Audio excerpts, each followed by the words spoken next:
Okay, so let's talk about the single most powerful tool you will ever use in your life. It's yourself. But have you ever stopped to think about it like, well, like a personal operating system? The unique software that's running absolutely everything you do. Today, we are going to take a look at its source code.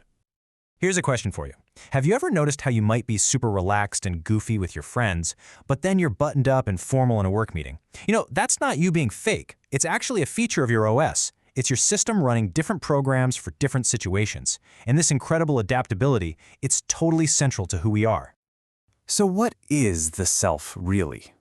Well, it's the core of who you are, but, and this is key, it's not some static program that was installed at birth and never changes. Think of it more like dynamic software. It's constantly getting updated by your relationships and your experiences, especially those really early ones. Now, our personal OS has this fascinating way of managing its own security. We all have what you could call a true self. That's the spontaneous, authentic, unfiltered you. But to protect that core, we also develop a false self. Now, this isn't about being dishonest. It's actually a brilliant survival strategy, kind of like a firewall that helps us navigate social rules and keeps our true self from getting hurt. And it gets even more interesting. You have a core self, which you can think of as the kernel of your operating system. It holds all your consistent personality traits. But on top of that, you run multiple selves.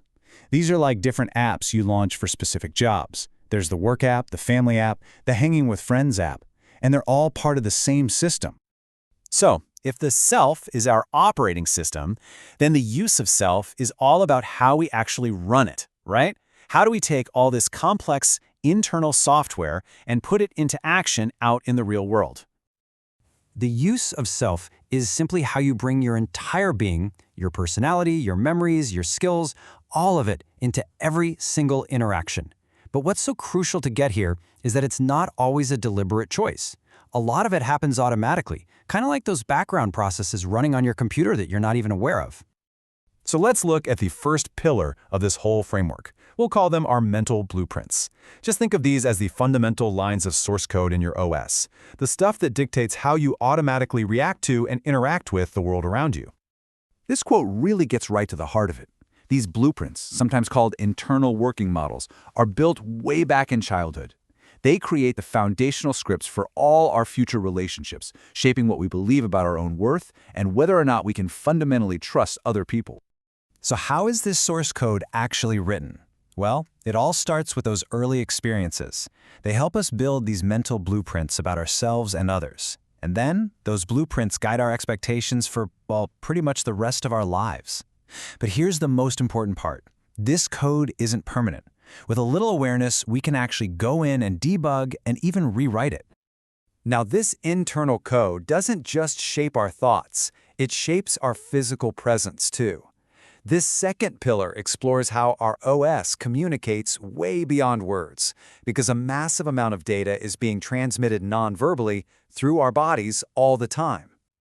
Just think about it for a second. Think about all the information you're sending out without saying a single word. Your facial expressions, your posture, the tone of your voice. These are all outputs from your internal operating system, and they're constantly broadcasting your emotional state and your intentions. And check this out.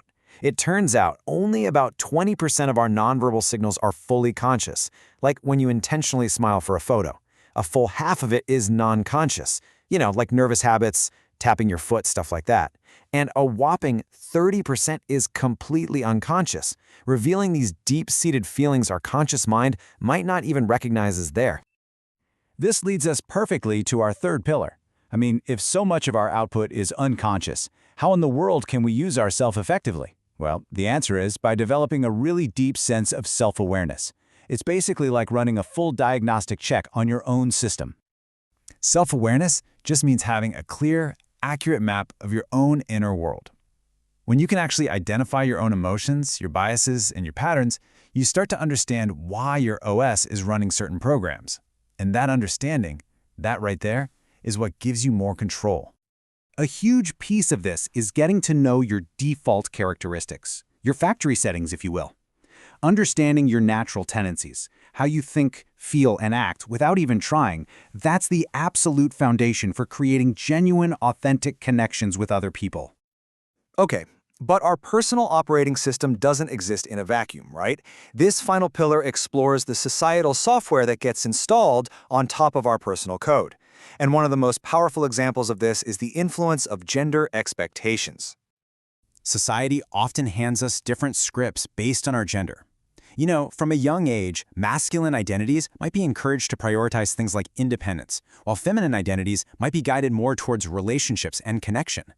These external expectations become part of our internal code, and they really shape how we see ourselves and our roles in the world. So, let's tie it all together. Here are the 4 pillars of your personal OS. You've got your mental blueprints. That's the core code from your past. You've got your nonverbal signals, which are constantly broadcasting data. You've got self-awareness, which is your ability to read your own system. And finally, the gendered self, which is the societal software layered on top. All 4 are working together all the time, shaping how you show up in the world. So look, your self, this incredibly complex personal operating system, is the most powerful and influential tool you will ever have. The real question is, now that you know a little bit more about how it all works, are you using it with intention?